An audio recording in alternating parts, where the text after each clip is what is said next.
Welcome to the Legacy Leaders Podcast. Are you doing the best for your client to help them create their legacy? Are you creating a plan that goes far beyond finances to help people ensure that it becomes the driving force behind all decisions? On this podcast, hosts Katie Beth Hand and Stan Miller will help you with growing your practice and your clients' peace of mind. Together, they bring the best and brightest minds to share with you how to help your clients develop their best legacy. And now, here are your hosts, Katie Beth and Stan. Well, welcome back to the Legacy Leaders Podcast. I'm your host, Stan Miller. My co-host, Katie Beth Hand, is a bit under the weather today, so it's going to be just me interviewing Jon Morris. Jon is a serial entrepreneur. He's done some pretty amazing things, and we're going to hear about that. We've just been chatting before I turned the record button on, and I'll tell you that whatever your business or profession, you're going to want to stick around and hear what Jon has to say. He's done some amazing things, and he has some really incredible insights about how to help us focus on and grow our practice. So Jon is the founder and CEO of Ramsay Innovations, and as I said, a serial entrepreneur. But prior to founding Ramsay, he established a company called Rise Interactive back in 2004 with prize money that he earned from a second place finish in the University of Chicago's prestigious New Venture Challenge. So over the 16 years that followed that, he grew Rise from a one-person shop to one of the largest independent marketing agencies in the world, and he sold it in 2018. So after selling it, and I know how that feels, you look at the world and ask, what's next for me? And he pondered that question and decided his next move, to really drive his next move. He realized that he was most energized when he was connecting with and helping fellow entrepreneurs grow their business. So Ramsay Innovations is the product of that inspiration. So with that introduction, Jon, let me say welcome. Stan, it's wonderful to be here. I'm really excited to talk to you and hopefully add some value to your audience. I'm sure you will. And to do that, let me get started by just asking if this really happened. You grew your company from $12,000 to 35 million. Yep, a little bit more. Yeah. So that really happened, and you did that in 16 years. Yep. And I'll tell you a little bit about the approach. I used to run marathons, and if you ever do marathon training, it's an 18-week training program. And your first long run is 6 miles. The next week you do 7 miles. You then go down to 5, then up to 9, up to 10, down to 7, until eventually you do 26.2 mile run on the day of the race. And I started to think about my framework for running Rise, and I said, you know what, I'm going to take a marathon type approach. I had a 20-year time horizon. So rather than weeks of training, it was years. And rather than miles, it was dollars. And so the idea was that every June or July, I would start the budgeting process for the next year on what am I going to do to make incremental improvements to make my business better. And so that compounds. And so, we went on a tear, went from 1 million to 2 million to 4 million to 8 to 12 to 13 to 19. And it just started growing, in a fairly large incremental basis on a regular basis. So having done that successfully, I think you have a lot to share with us. And I think it begins really with goal setting, right? It does. So, this is very applicable to really all professional service firms. And what I want is people to have, when they are doing their budgeting forecasting, 4 goals that they're trying to achieve. And it starts with an aspirational goal of this is why you're in business and what you're hoping to achieve down the road. But then you break it to a 3-year goal, and then a 2-year goal, and then ultimately a goal, right now it's November 30th, a month from now, next year starts. And those 4 goals I want you to have is a revenue goal. And I want your revenue goal to be a bottoms-up goal, meaning you start with all of your existing clients and you analyze the revenue from them. You look at anything in your pipeline if you're going to win them.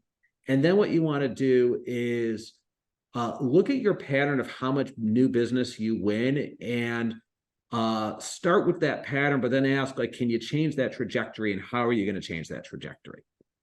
So then you want to get into a profit goal. A typical professional service firm, really doesn't matter whether you're a law firm, an architect, an engineer, a marketing agency, where my background is, you generally want 20% of your revenue to be profit.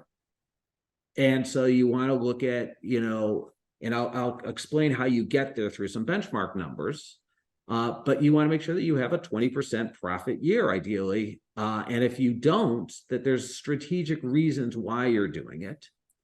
And then the next goal I have is a cash goal.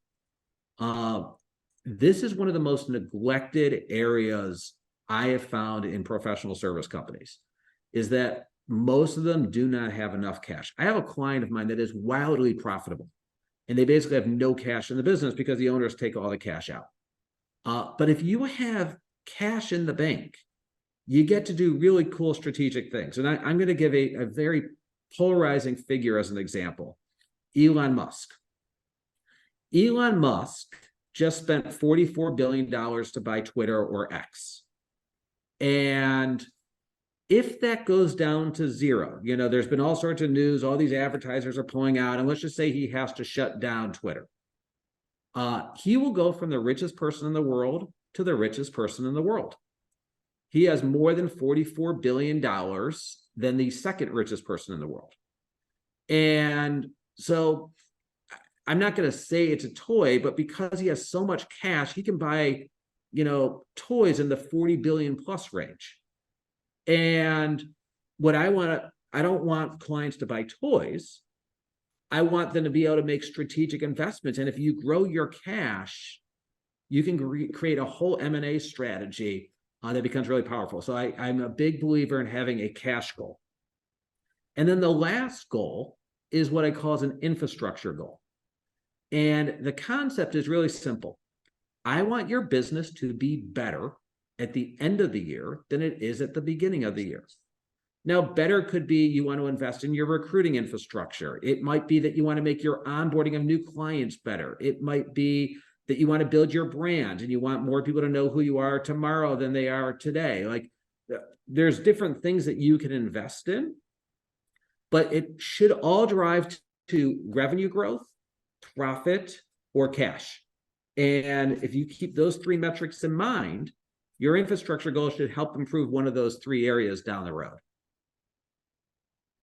Now, I'm not unfamiliar with the process you're talking about, and whenever I do this, I sit down with an Excel spreadsheet. So yeah, I know that you talk a lot about using technology, and I'm guessing that you have some more sophisticated ways of doing this than the way I've been doing it.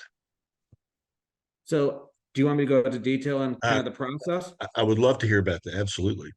Okay, so let's start with revenue. Revenue is the starting point, and it drives all decision making. And in some scenarios, you are project based, and in some scenarios, you are retainer based. So if you're project based, you basically are starting from zero every single year, right? Where you have to, whatever you win as net new business, you might have existing clients that you could call upon, but you have to start over. If it's retainer based, it's easier to project what that revenue is going to be. But you always start with your existing customers. And what I want you to do is, a lot of people talk in annual terms. Like, I want to do $3 million in revenue for this year. I want you to start with monthly terms. And I want you to take every single existing client. You can use Excel. Ramsay Innovations is the parent company, but I have a technology company called Engine BI, which is budgeting and forecasting software designed for professional service companies. And what I want you to do is, I want you to take a list of every single client, and every single row you are going to have for each client.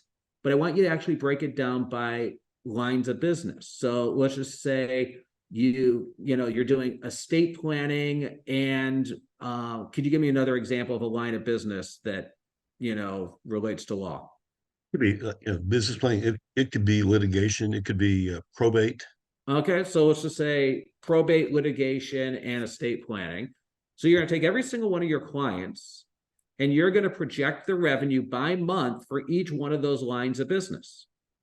And then you're going to go to the next client and you're going to do the same thing until you've done all of your existing clients. Then what I want you to do is, ideally you have some type of CRM or some method what you're using for sales. And I want you to look at who is in your pipeline right now. And I want you to make a binary decision. Are you going to win them or are you not going to win them?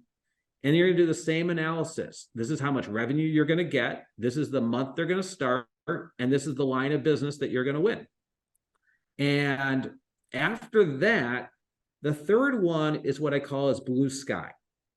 From here, you are going to look at your history, generally the last 12 to 18 months, and you're going to look at how many new clients per month or per quarter you win, and what lines of businesses are you winning them in? So are you winning litigation clients? Are you winning probate clients? Are you winning estate planning clients? And you're going to use that pattern to predict the future.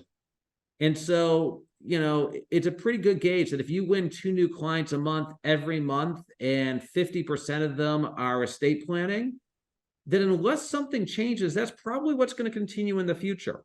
And so you use that as your guide to predicting what you're going to do. Now, when you total that all up, now you have a good idea of what your total revenue is going to be. And you also have a good idea of what your revenue by line of business is going to be. The next thing you're going to do is what I call as cost of service. Cost of service relates to all of your people, your freelancers, your technology, your travel and entertainment, your client gifts, anything that relates to doing client work. And typically, as a professional service firm, your budget should be 50% of your revenue to service your customers. I'm going to tell you 3 facts. Fact number 1 is that if you have a 50% gross margin, which is the money left over from revenue minus cost of service is your gross margin. If that is 50% of your revenue or greater, you will have money to invest in your business, and you will have a really nice profit. If you're between 40 and 50%, you will have to choose between investing in your business or being profitable. And lastly, if you are under 40%, you're going to lose money. So gross margin is one of the most important numbers. In my experience, most professional service companies don't know what their gross margin is. They don't know how to calculate it properly. And so that to me is, one really big number that you need to know. The next number, I'll pause.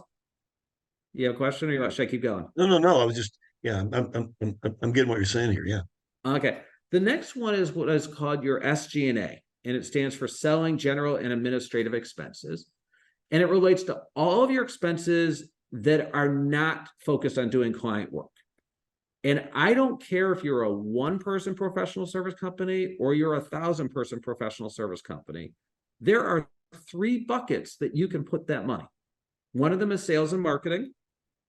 The other one is operations and finance. And when I say operations, I mean HR, legal, corporate IT, and general administrative expenses. And then the last one is your executive team.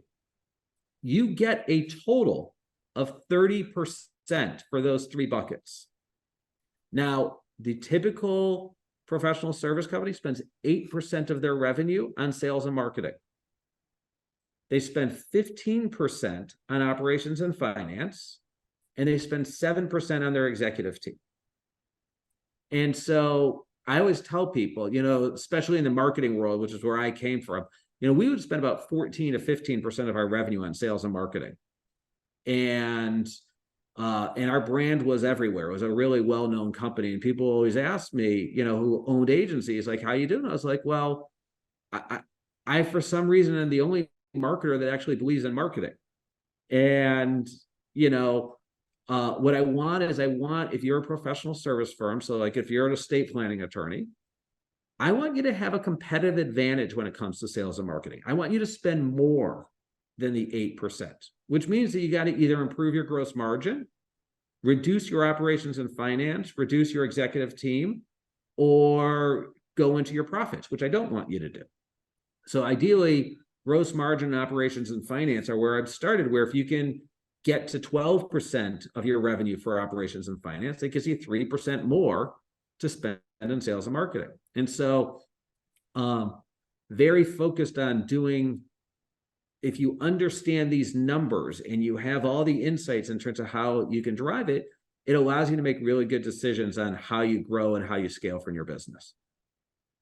How does the concept of EBITDA, that accounting concept, how does that relate to the conversation we're having? So when I say profit and I say 20% of your revenue should be profit, I am talking about EBITDA. So EBITDA is a fancy word for profit. And what it means is earnings or profit before any interest you pay on debt, any taxes you pay, any depreciation you have on physical assets like a building, or any amortization, which are soft assets like software. And so it really gives you an idea of how are you doing on an equal scale to everyone else in terms of their profits. Because if you take taxes into account and one person's paying more taxes than someone else, it doesn't allow an apples to apples comparison. Right. So I understood you earlier to say that EBITDA needs to be, what did you say, at least 20% of the top line revenue? Exactly, of your top line revenue. Yep. Yeah. Okay. And also the other big number, and this is agency numbers, but I believe it applies to professional service companies, is typically you want to see 20% year over year revenue growth. And the reality is professional service companies are valued based on their EBITDA. And so you get a multiple of EBITDA. So it might range from 5 times your EBITDA to, double digit numbers. And so what I just learned yesterday from someone who's an expert in M&A is a couple things. One, I just use the agency space, but I think it extrapolates to professional service. Only 30% of agencies actually sell. And I'll bet you that holds to professional service companies, that only 30% of them sell. 70% of them, they close the door down, they merge with another company, but it's not like it was a sale. It was just, potentially distressed, or that didn't happen to the right, area. And then when you sell, you want to sell for the highest multiple possible. The number one driver towards increasing the multiple is year over year revenue growth. If you can consistently grow at 20% a year in top line growth, you're going to put yourself in a position to have a great exit. And that goes back to these investment in sales and marketing. Yeah, one of my observations about people in the professional services space is they don't give enough thought to the idea of selling their practice or their business. And I've really come to the conclusion that whether you ever sell or you don't sell, you need to build it with the idea that you could sell it. Yep. I couldn't agree more. And I also, what I also tell people though is build a great business. Like if you build a great business and you're putting cash in the bank, you're growing top line, you're profitable, and you just keep on making those investments, like you're going to get a great exit. If people are very focused on just the sale itself, then they're not focusing on their customers. They're not focusing on how they drive a really high quality service for those individuals. So I get the sense from some of the things I've read that you've said that building that superior value into your business depends in part on differentiating the business from the garden variety competitors down the street, right? Yeah. So what are a couple things that a business needs to do to think about that? So the other number I didn't share is I'm a big believer in investing in R&D.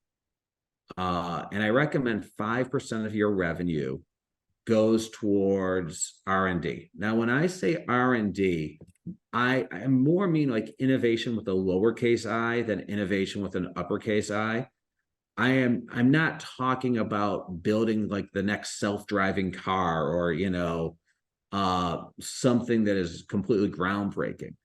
But what I am talking about is how do you first define what you want to be different at? So you might be different that I'm only going to go after a subset of people. So if you're B2B, you might say, I'm only going to go after healthcare, or I'm only going to go after finance.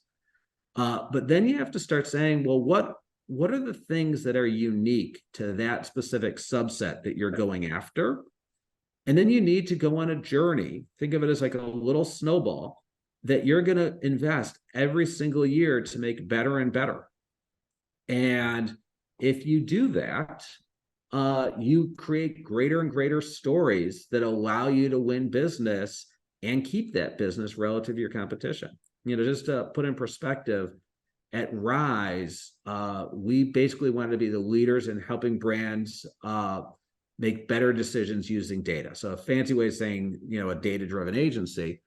But we really focused on one type of data, which was media data. And we were able to identify waste and redeploy that to scalable areas. But we had a 25-person product development team. Now, today, it's up to 55 people. And so we've invested very heavily in one specific type of data to make it better. So as I understand it now, you have two businesses that you own and run, right? And Yeah. they're both focused in different ways on supporting entrepreneurs in growing their business. So I think you alluded to one of them earlier, but I'm going to invite you to give me a little bit deeper dive into both of those. Yeah. So one of them is called Fiscal Advocate. It is a fractional CFO company that helps professional service firms, where we help in terms of closing your books, paying your bills, sending out your invoices. But what we really specialize in is something called FP&A, which is financial planning and analysis, and it's doing all of your budgeting, all of your forecasting, giving you insights to answer crucial questions to help you make better decisions.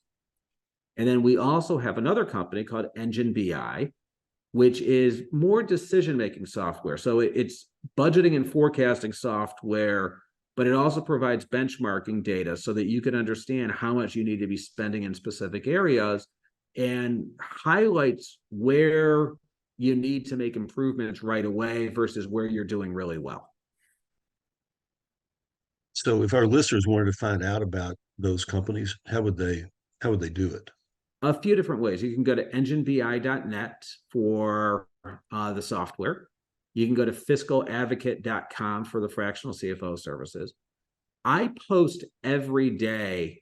A lot of it's focused on agency owners, but it really applies to professional service companies. I post every day on LinkedIn guidance on what you can do to improve your finances and decision-making in terms of how you run your business. So you can follow me or connect with me on LinkedIn.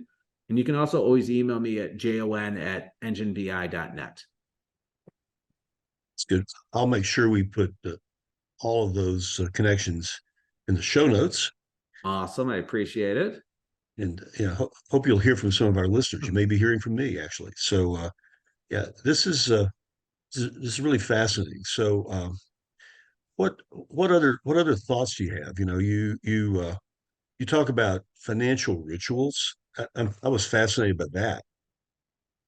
Yeah, at the end of the day, the first thing that I explain to people is it's a mindset of, do you want to run your business in a data-driven manner? And in order to do that, I always say it can't be a goal unless you budget for it. You have to embrace budgeting and forecasting. And you have to embrace living by certain numbers and making decisions based on those numbers. And so that's the starting point, is that you are willing to make the commitment. I have a client of mine, about $2 million in revenue, 40% EBITDA, and they make no investments whatsoever in their infrastructure.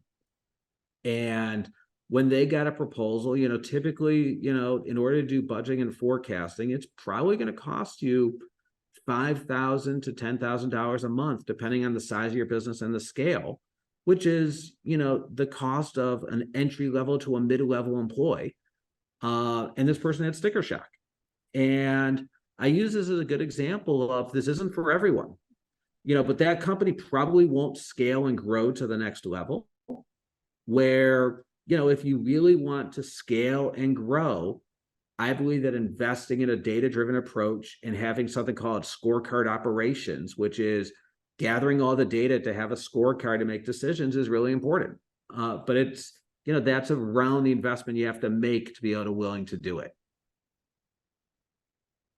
And so, most entrepreneurs in smaller practice, I know, spend almost all their time, or even all their time, working in the business, and they don't really spend the time working on the business and reflecting in the way that you're describing. And I guess that's what capitates growth, right? Yeah, look, it's a decision where you're making investments in the finance department because you believe that by making this investment, you're going to spend your time and your money more intelligently. And so I believe it's one of the most important investments you can make. I started a whole business off of it because I think there's value to it to, help professional services get to the next level. But I also think that it's for the person who really wants to get to the next level. If you're a $1 to $5 million company and you want to figure out how to break to the $10 million company, this is a really important step to doing it. If you're a $10 million company, you want to get to the $25 million level, this is an important step that you need to do it.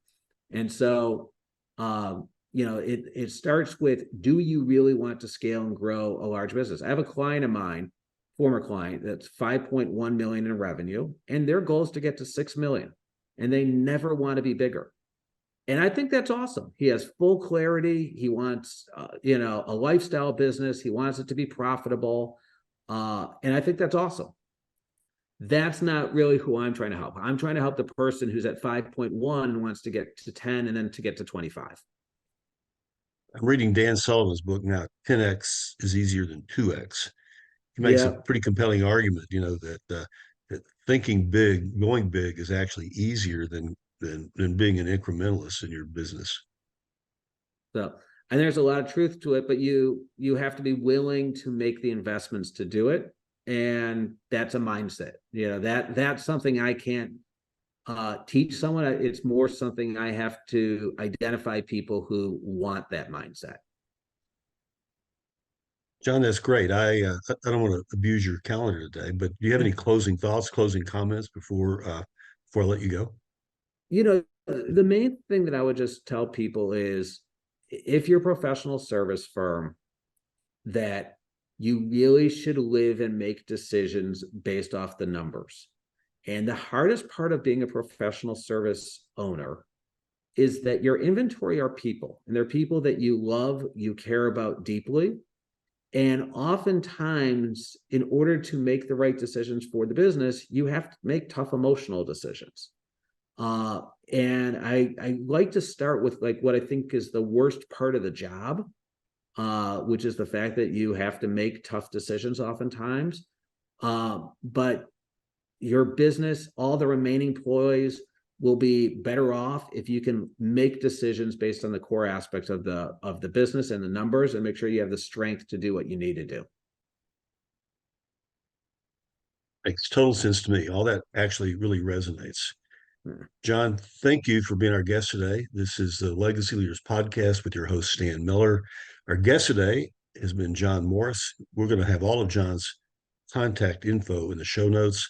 Jon, great to meet you, and really terrific content today. This comes, I think, at a timely moment for all of us here at the end of the year, where we're all reflecting on, where we're going to be, what are we doing, this coming year. So good timing. Awesome. Thank you so much, Stan. I loved being here today. Great. Thanks, Jon. You've been listening to the Legacy Leaders Podcast with Katie Beth Hand and Stan Miller. For more information on them and the show, please visit pinnaclelegacylaw.com. If you like what you've learned today, do share the program with your friends and subscribe wherever podcasts are found.